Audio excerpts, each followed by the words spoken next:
तो चलो आज के इस वीडियो में हम लोग देखेंगे कुछ बेसिक्स फार्मूला देखेंगे। इंडक्शन मोटर से रिलेटेड कुछ बेसिक फार्मूला को देखेंगे ताकि फार्मूला भी हम लोग को आसानी से याद रहे। जब न्यूमेरिकल आप करिएगा तो न्यूमेरिकल को बनाने के क्रम में फार्मूला आपको यूज होगा। जब न्यूमेरिकल बनाएगा तो तुमको देखने में लगेगा कि अरे यार ये न्यूमेरिकल बनेगा कैसे, लेकिन जो भी न्यूमेरिकल होगा आपको उसी फार्मूला से बनता है जिस फार्मूला को आप पढ़े हुए हैं। फर्क यही है कि उस फार्मूला का प्रयोग करने सही से आना चाहिए। अगर फार्मूला यूज करने सही से आ गया है ना, हर एक क्वेश्चन में इंप्लीमेंट करने आ गया तो समझो कि न्यूमेरिकल आसानी से बनेगा। साथ ही जो हम लोग वन लाइनर कॉन्सेप्ट डिस्कस कर रहे हैं उसको भी समझने में फार्मूला बहुत हेल्पफुल होगा। तो कभी भी इस सब वीडियो को देखिएगा तो आप अपना नोट्स खोल करके एकदम सामने रखिएगा। इंडक्शन मोटर का कोई कॉन्सेप्ट पर डाउट हो, उसका एक्सप्लेनेशन पे डाउट हो तो पढ़ से वहां देख लो। जैसे मान लो यहाँ कोई फार्मूला लिखे हैं और तुमको मन में नहीं विश्वास हो रहा कि क्यों हुआ कैसे हुआ, तो अपना जो नोट्स है वहां से देख लेंगे। इसको जो है आपको क्विक रिवीजन के तौर पर रखना है कि इतना सारा चीज हमको दिमाग में रहेगा एकदम अस्थायी रूप से, तो इंडक्शन मोटर से क्वेश्चन एकदम नहीं छूटेगा। और विश्वास दिलाते हैं कि रिवीजन करने का सबसे बेस्ट तरीका है।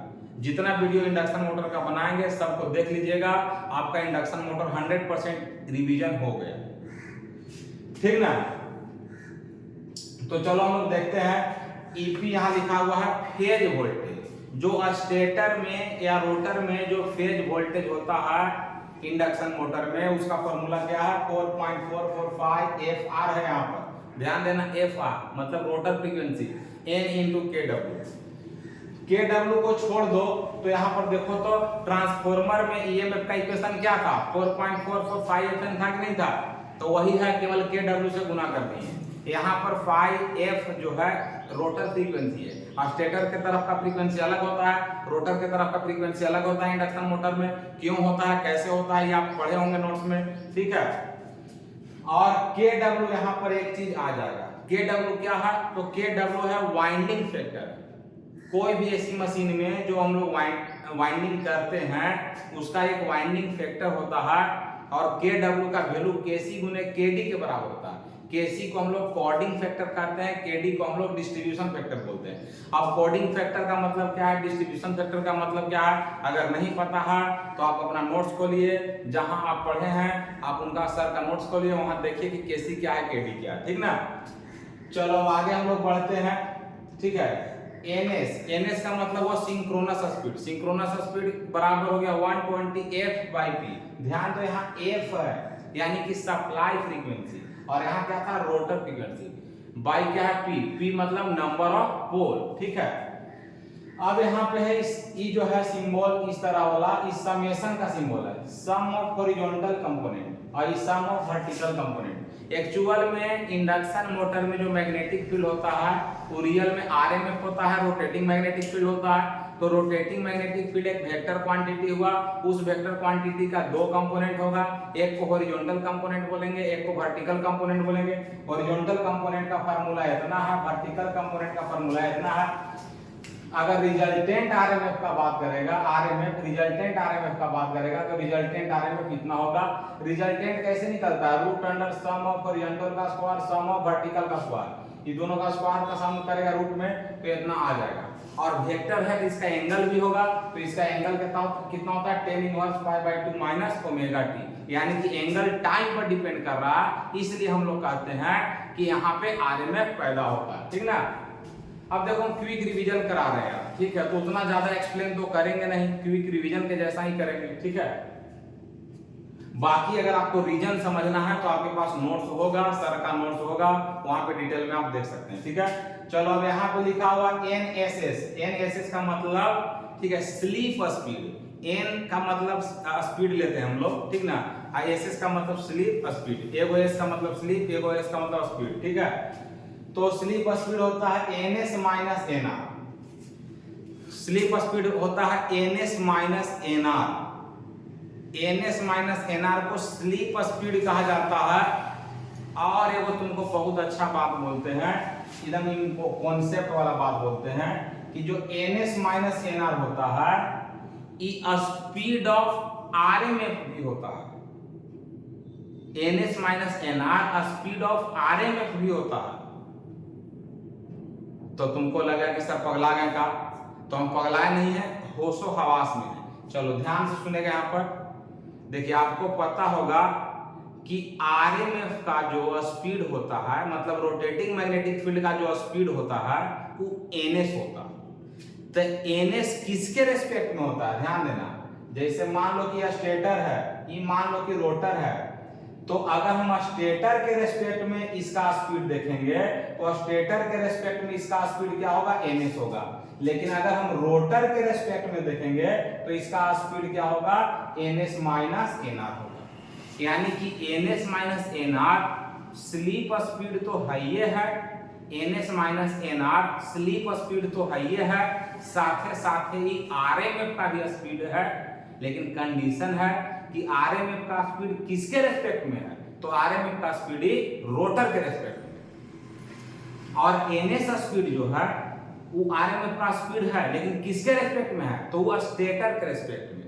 अच्छा, ये रेस्पेक्ट में कहे के मतलब क्या है, तो रेस्पेक्ट में कहे के मतलब है कि जैसे मान लो हम यहाँ खड़ा है और यहाँ से वो देख रहे हैं तो वो चल रहा है, इस तरह से पढ़ा होगा, रेस्पेक्ट वेलोसिटी में पढ़ा होगा, ठीक ना। तो ये दिमाग में रखिए कि दो तरह का स्पीड है, एक स्लीप स्पीड भी है और ये एक प्रकार से रोटर स्पीड भी है।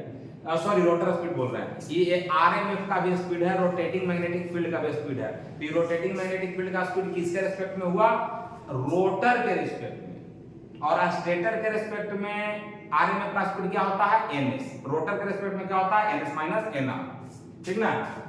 चलो अब यहाँ ध्यान दो, S बराबर होता है NS माइनस NR बटे NS।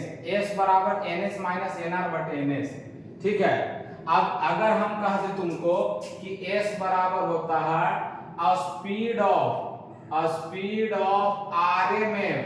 RMF with respect to rotor divided by speed of RMF with respect to stator। अगर हम कह दे तो कोई दिक्कत है, कोई दिक्कत नहीं। अगर हम कह दें कि S बराबर speed of RMF with respect to rotor बटे speed of RMF with respect to stator, तो कोई दिक्कत है, कोई दिक्कत नहीं। बोलने का तरीका है, कोई बोलता है S बराबर स्लीप स्पीड बटे सिंक्रोनस स्पीड, है ना। कोई बोलता है स्लीप स्पीड बटे सिंक्रोनस स्पीड। तो ये नजरिया है, कंपटीशन में स्लीप स्पीड बटे सिंक्रोनस स्पीड कम और ई वाला ज्यादा, ठीक है। तो चलो ये बात समझ गए, ठीक ना।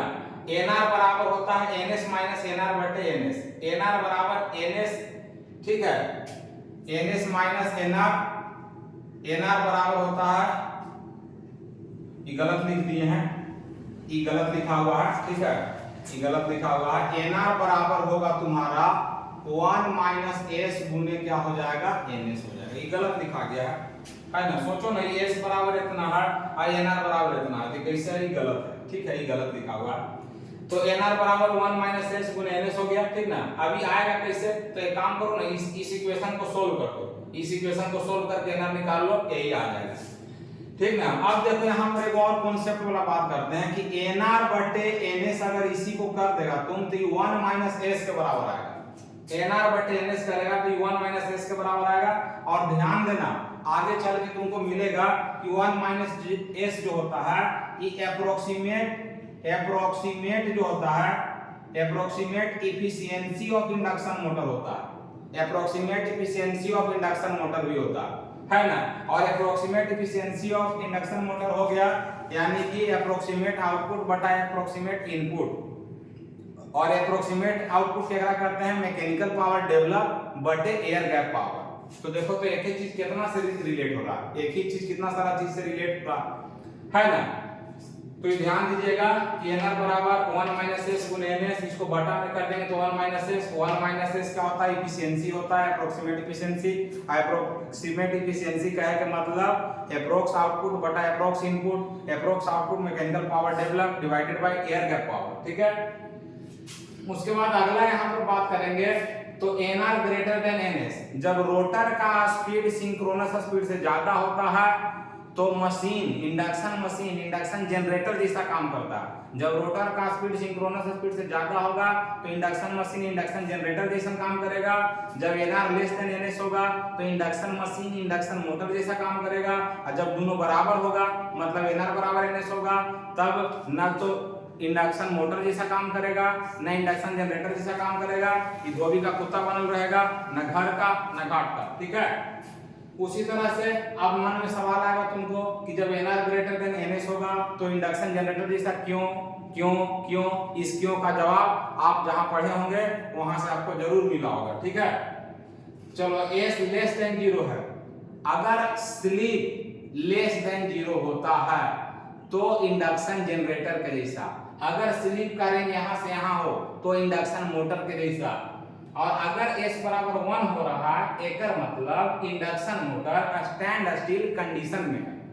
अगर s बराबर 1 है एकर मतलब इंडक्शन मोटर के जैसा तो काम करवे करेगा, साथ ही साथ इंडक्शन मोटर जो है वो स्टैंड स्टिल कंडीशन में है। तो बहुत इंपॉर्टेंट कंक्लूजन है ना। जब s बराबर 1 होगा तो nr बराबर 0 होगा। जब s बराबर 1 होगा तो nr बराबर 0 होगा। अब यहाँ पर मान लेते हैं कि जब s बराबर 0 होगा, s बराबर 0 होगा तो ns माइनस nr बटे ns होता है ना, तो 0 होने का मतलब ns बराबर क्या हो जाएगा, nr हो जाएगा। तो यानी कि जब s बराबर 0 होगा तो नो ऑपरेशन, ना तो मोटर जैसा काम करेगा ना जनरेटर जैसा काम करेगा।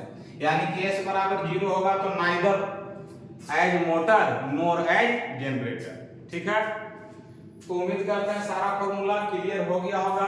5-10% हम इसको एक्सप्लेन भी किए, बाकी एक्सप्लेन इसलिए नहीं कर रहे हैं क्योंकि क्विक रिवीजन कर रहे हैं हम लोग। एक्सप्लेनेशन आपका नोट्स में होगा, हम बार बार बोल रहे हैं। आप फॉर्मूला को दिमाग में बैठाइए, जब न्यूमेरिकल वाला हम लोग काम करेंगे उस समय आपको बहुत फायदा करेगा, और वन लाइनर कॉन्सेप्ट जब डिस्कस करेंगे उस समय भी फायदा करेगा।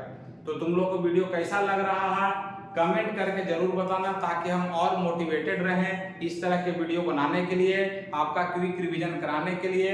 और अच्छा लगने पर लाइक शेयर सब्सक्राइब एकदम दबा के करते रहो, ताकि हमको भी मन लगल रहे इस काम को करने के लिए और आपका जेई बनने में कुछ मदद करने के लिए। तो मिलते हैं नेक्स्ट वीडियो में, तब तक के लिए जय हिंद जय भारत।